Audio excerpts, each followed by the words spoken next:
both in our personal lives and in our political lives, both individually and when you scale it up and speak on the level of the community, the neighborhood, the city, the nation. We make decisions in the shadow of a million options we never truly gave consideration to because we presumed them to be impossible. The distinction between the possible and the impossible is thus of paramount political and emotional significance in our lives. What most people never learn to do is to think through in a systematic way a series of comparable options and alternatives. To move past the simplistic notion of impossibility in their heads to instead have a nuanced sense of the advantages and disadvantages of each possibility. Now, when you look at a towering, tyrannical, over-the-top figure like Elon Musk, you are talking about possibility and impossibility in a very crude sense. But nevertheless, we all have something to learn and something to reflect on, again, even in our own lives, personally, in moving past a simple sense of this is impossible. Now, to have one spaceship move back and forth between the Earth and Mars hundreds of times or 1,000 times, and to carry a small number of people between Earth and Mars on each trip would have a cost in the trillions of dollars. The numbers being dealt with are almost impossible to imagine. Almost impossible to imagine, but it doesn't mean it's impossible to do. That's not what Elon Musk is promising. What Elon Musk is promising is that he will build 1,000 ships that will make the trip simultaneously in an armada. So the number of trillions of dollars is here increased by more than 1,000-fold. The costs are astronomically higher. Now, let's just say you picture your entire family, your circle of all your friends and relations, everyone you know and care about in the city you're living in. And let's just say you learned that due to global warming, your city was going to be underwater. So you all have to move to some other, let's say you have to move to an empty field up in the mountains somewhere on higher ground. Say, okay, there are two ways I can do this. I can rent one bus and have a bus make a trip back and forth again and again over months. Or can have 1,000 buses. We're going to rent 1,000 buses simultaneously. We're all going to get loaded up together at the same time and move from one location to another. Which one is going to cost more money? Now, when we're dealing with space travel, when we're dealing with the cost of taking things from the surface of planet Earth and lifting them into orbit, just as step one.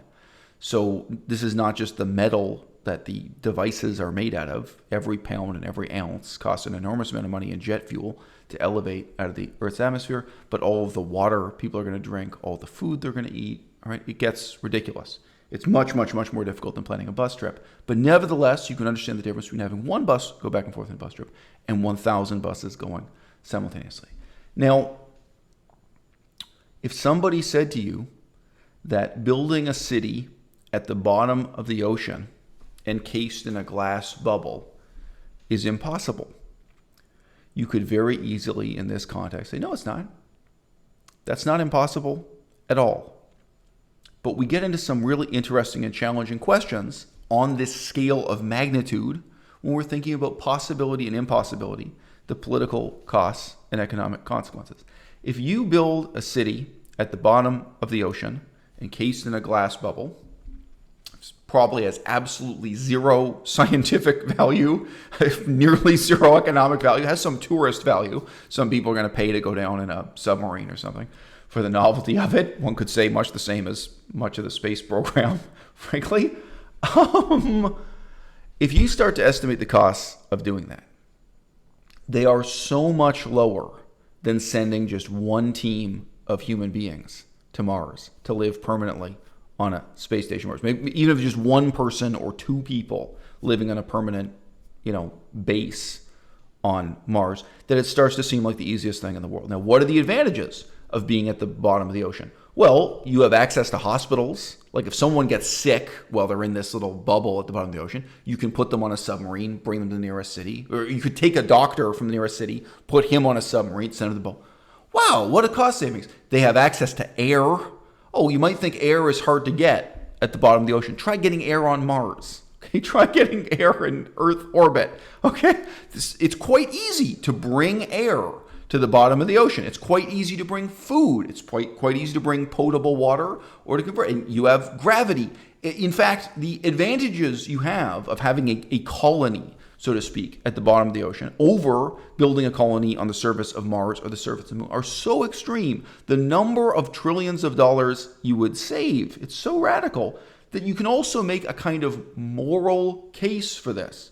You can say morally, ethically, it's superior to build a city in a plastic bubble or a glass bubble, however you want to think of it, a translucent bubble at the bottom of the ocean. This is like a moral cause we should support, and we should stop fantasizing about or wasting billions and trillions of dollars on the possibility of lunar bases, orbital bases, permanent cities in orbit, and building a colony on Mars. So that's how much the cost savings is.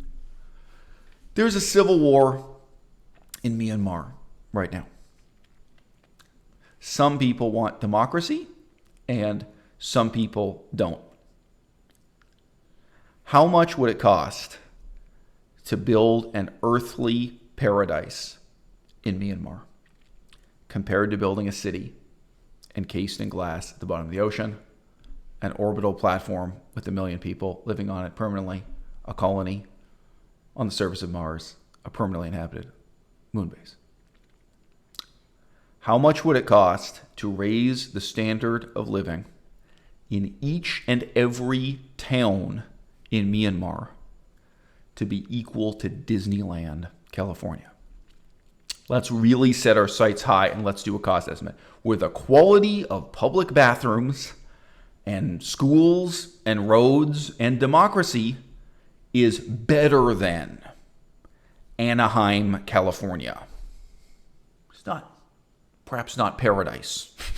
perhaps 20% better than Anaheim would qualify as paradise. And let's throw in some rides.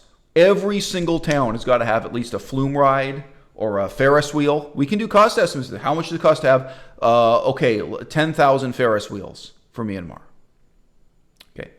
That may sound ridiculous. That may sound like a waste of money. You say the Burmese people don't need Ferris wheels. They need democracy. I say unto you, these things go hand in hand. They need Ferris wheels and they need wave pools. I can't even think of other examples. They need roller coasters, whatever. I never go to Disneyland or these kind of places. It's not my thing. If you say we are going to attempt the Disneylandification of Myanmar and you come up with a cost estimate, it's going to seem cheap compared to the space program. It's going to seem cheap compared to building a base on the bottom of the ocean. And you can already imagine why. I've sketched out some of these demographic factors, and it will have tremendous positive knock-on effects here on planet Earth. Now, nobody is talking about building Ferris wheels in Myanmar. Nobody is talking about building paradise in Myanmar. No one is talking about life in Myanmar being potentially better than life in Anaheim, California. Nobody even thinks it's possible. And we live our lives personally, professionally, emotionally, and politically within a cage of what we perceive to be possible and what we presume to be impossible. I can't count how many people I've spoken to who said to me that they'd like to learn Sanskrit, but it's impossible. And I got to sit them down and talk them through exactly how possible it is. Right? Whether it's Sanskrit or it's Pali or it's Latin or it's ancient Greek. And most of the time when you're talking to someone face to face, you can find some other activity they're doing in their life that takes up about this much time. Say, oh, do you go to the gym? When do you go to the gym every day? Oh, okay, really? So that adds up to 15 hours a week?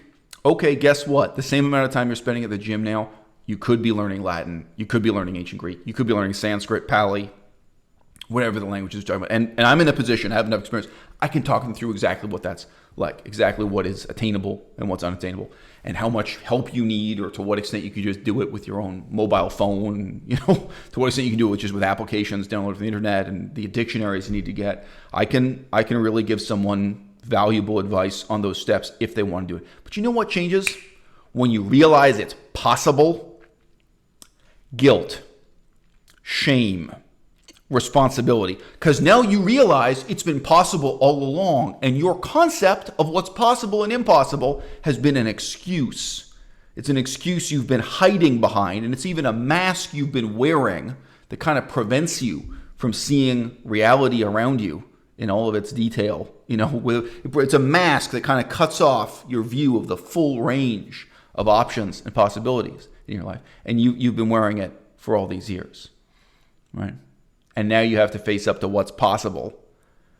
And the only thing lacking in the equation is you, your effort, your will, your resolution, your decision, your willingness to make it happen, right? Now, most, futurology, most talking about like what's attainable in our glorious, unthought of future has a lot more to do with the self-indulgent fantasies of Elon Musk than it has to do with the study of Latin or Sanskrit or Pali or Chinese or any other language, right?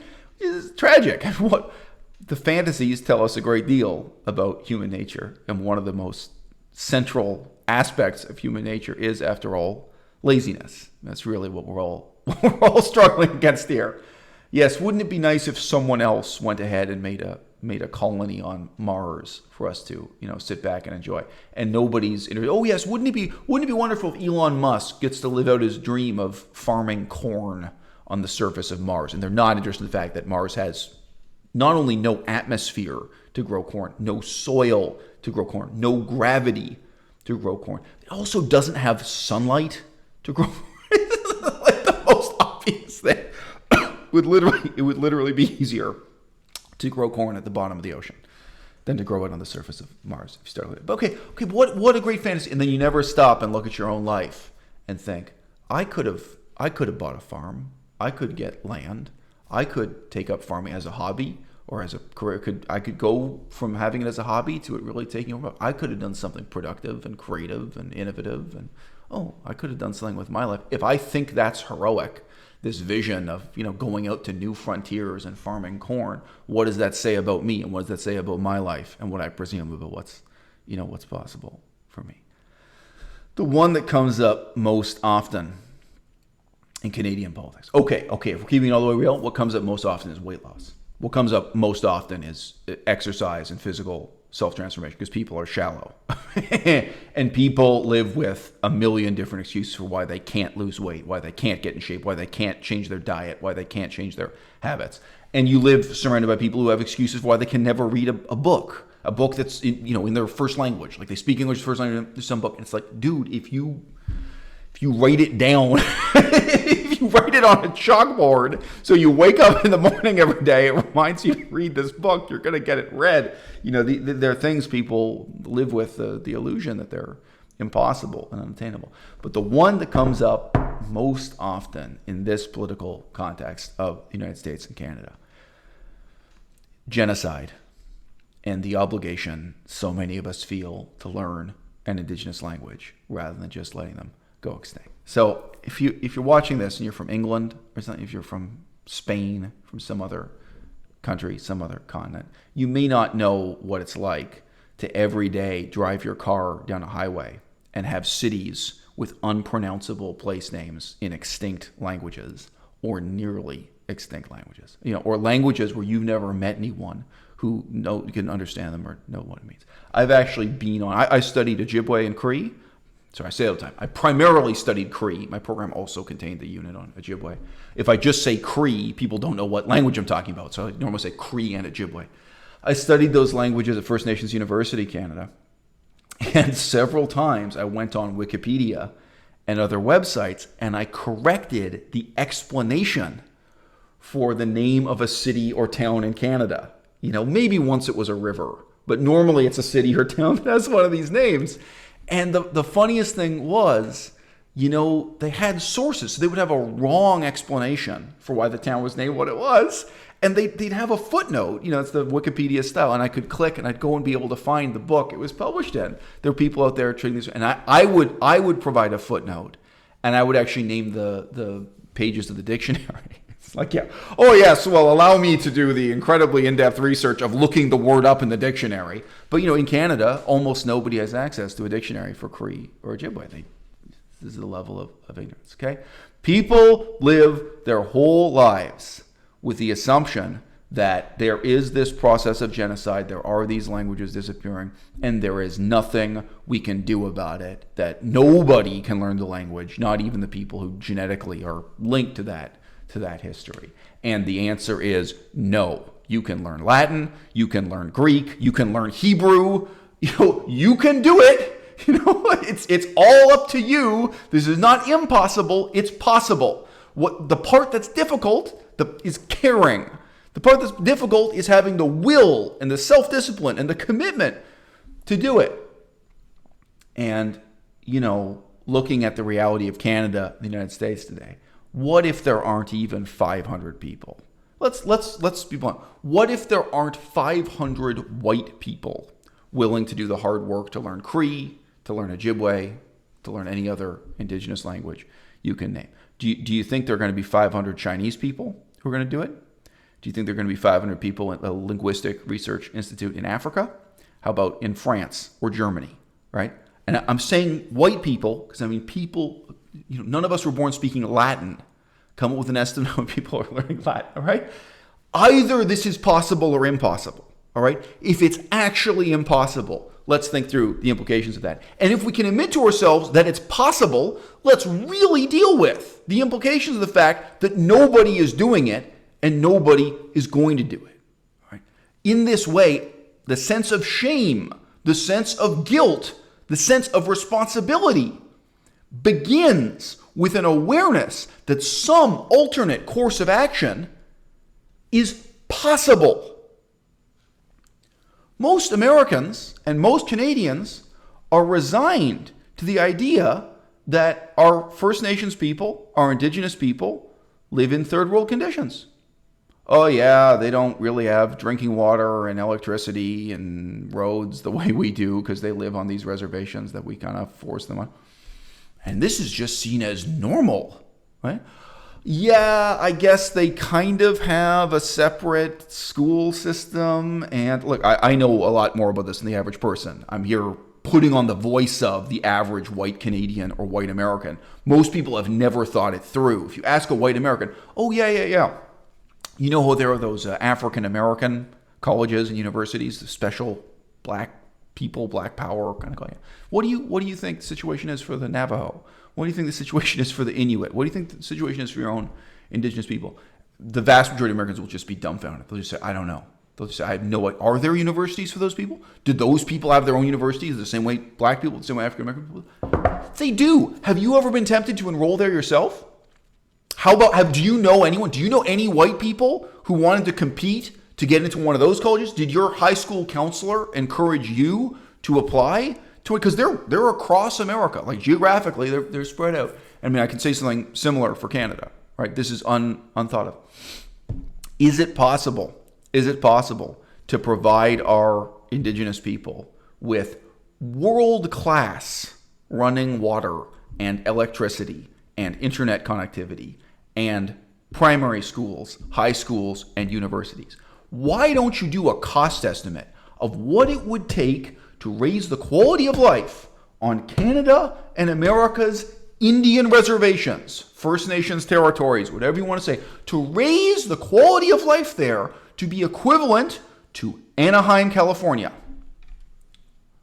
What would it take to raise the quality of their high schools and their universities to be comparable to the University of California, Berkeley, to be the most prestigious, the most excellent universities in the United States of America and Canada?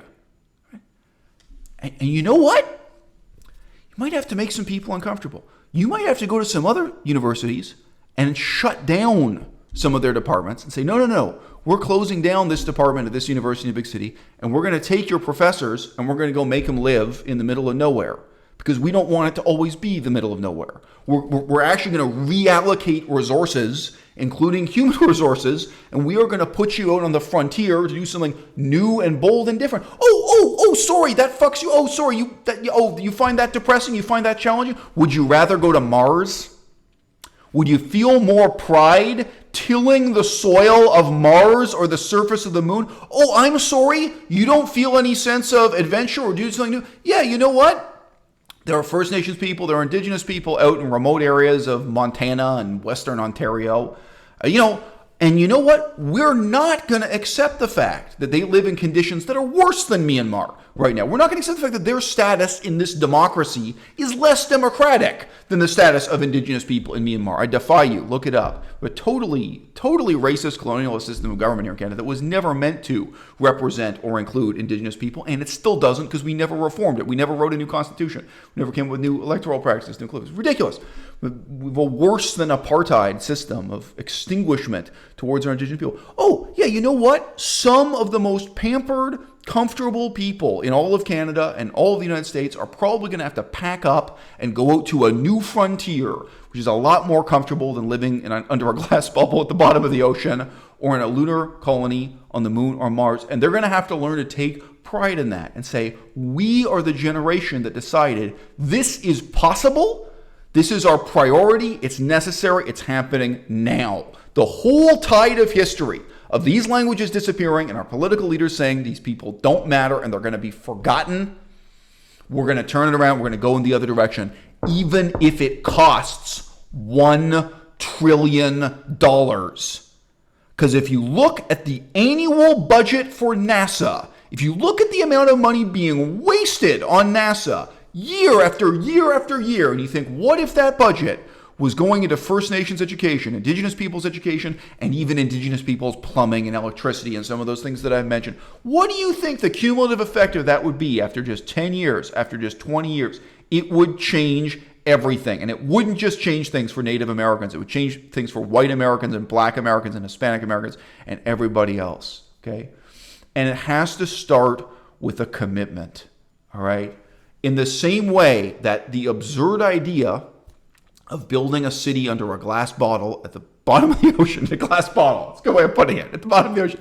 In the same way that that ridiculous idea starts to seem moral, starts to seem like a moral imperative when you compare it to the absurdity of Elon Musk's Mars colony, all right? In that same way, when you start to compare what the government actively is wasting billions of dollars on, like the bombardment of Afghanistan and Iraq and the space program and all these things, when you start to compare what the money could be spent on and what it is spent on to this possibility, all right, it becomes necessary to make a commitment and say, you know what? Building a base on the moon sounds like fun.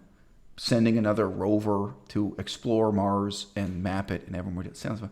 But we have to make a commitment that we are not going to do that. We have to write it down in the Constitution or in the highest level of federal law that you got. We are going to make a commitment. No more money spent on Mars, no more money spent on the moon until our own Indigenous people have caught up, until they have schools and roads and democracy every bit as good as Anaheim, California, or better. Hey, let's shoot for the moon. Let's not be satisfied with mediocrity. Let's actually try to build a utopia. Not in Myanmar. Right here in the United States and Canada. Let's ask ourselves, what would be possible? And let's push up right against those limits of what we presume to be impossible.